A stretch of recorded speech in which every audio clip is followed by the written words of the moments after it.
welcome to Digital Citizen News. I'm your host, Michael Lotito, and today we have an interesting topic for you guys watching at home. How do you get these pictures printed out, framed, put on the wall? Do you print them out yourself, click the camera app on your iPhone, just point and shoot? Back before any of these forms of technology emerged, people would develop the film in labs, using chemicals, light, and time to develop the best possible picture with the film they produce on their SLR cameras.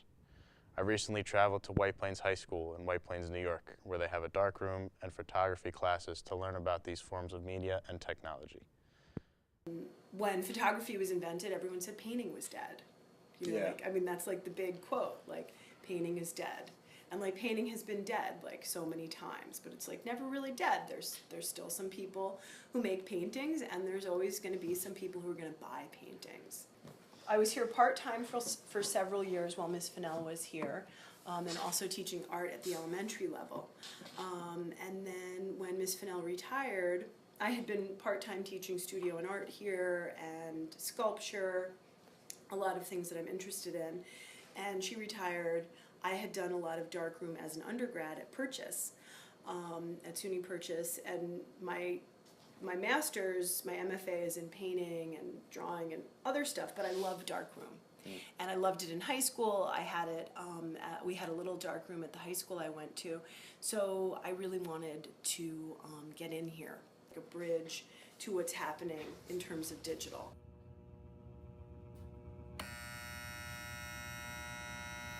And so whether you put it on Instagram or you have your SLR camera and you actually come in here and print it, you have some way to express that moment. And I think it's really, that's been happening since photography was invented. You'll see all of these Pentax K1000, the Canon AE1s, the Olympus, all of those cameras. You look on eBay, people want $100, $200. Yeah. If it's a Nikon, $300. It's a film camera. Like I said, I went to Purchase for undergrad, and they have a darkroom like this, Wow. And everyone takes darkroom, and then you take digital.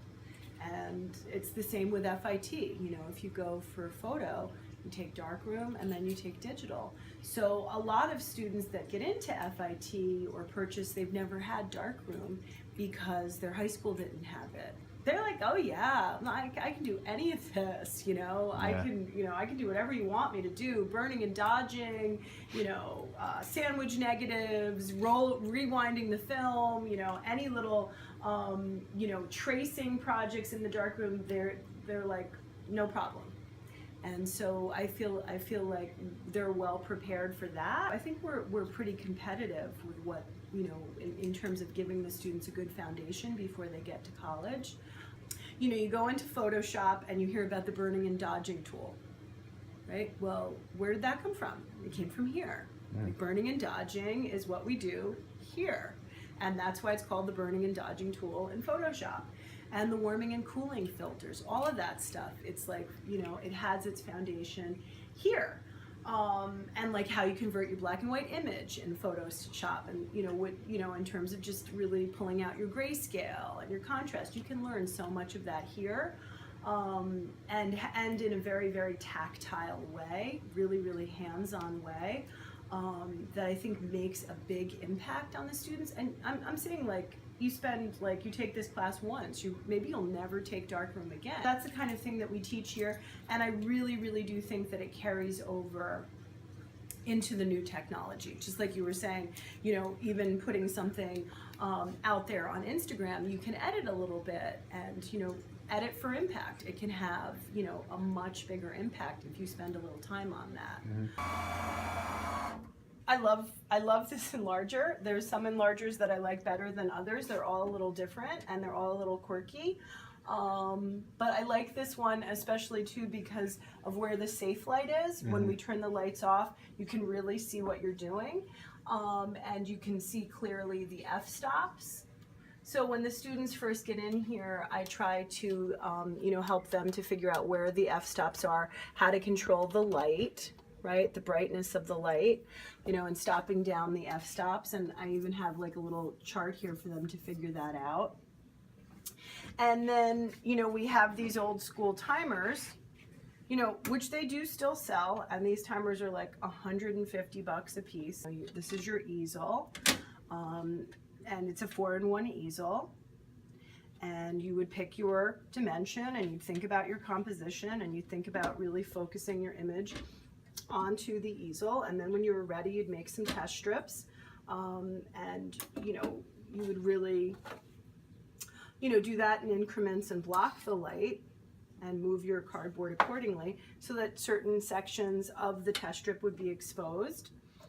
And then you'd put that in the developer and see what the best light would be. So, and you're always looking for, you know, that really nice mix of blacks and whites and grays. This one is manual. This is the only one that I have that you know has the hand crank. This little negative carrier, this is a fun one to put, like you can put a bunch of negatives in here easily. So like the sandwich negative project that I was telling you about, you know, which you see a lot in Photoshop now, superimposing a couple of images on top of each other. This is a fun one. You know, there's something really timeless about them. And then I think there's something really like do it yourself about it, you know, and everyone's still so into like the DIY stuff. Just like you were saying, like that my students say, oh, I love these cameras because they're not totally taken over by technology. So many of us are visual learners and tactile learners. So to like hold all that and feel all that, it's great. We've been looking at the world since we opened our eyes as babies, and you know, when a teacher were to prod you and get you to think like visually, like notice the light, right? Notice like the sun setting. You know, I think it enhances your life, whether you're a photographer or not. And like you said, and then you take a picture, you know, and you kind of, you capture that moment, like that decisive moment that, you know, with photography, you know, people document. Instead of the moment passing you by. Black and white photos, I think, really push the students to do that. And I think that color is such a powerful element of art. It's so powerful that sometimes when we have the color and you're looking at a painting, that's like the first thing you have to fix or respond to, like if you're making a painting. And sometimes you never get to the texture and you never actually get to the composition. As a student, when we take the color out and we just really start looking at the black and white photos, you really start to notice things like texture and the light and the way, you know, you can make your subject look more three-dimensional with, you know, window lighting from the left or window lighting from the right, or to backlighting and getting a silhouette, and why might you want to get that? And it's just, it's like a different exploration. You know, I still really like doing it myself in the dark room, you know, and I'm like, okay. You know, so it's always surprising to me that even when I let them get into the Mac lab and they have all the color, they still, that magic moment where you put your paper into the developer and you see the image, you know, that latent image come to the surface, you're like, wow. A lot of them will say, you know, I really loved just printing it myself, you know, in the darkroom. As we can see, darkroom development of photographs is one of these classical ideas that doesn't really go out of style. Thanks to the advancements in technology, it may be easier to take, post, or print a picture with smartphones or laptops. But the feeling of achievement after seeing your masterpiece appear from the development solution and framed on your wall, you may feel a sense of accomplishment and pride. The knowledge of this form of art can help you in many ways, both in front and behind any camera.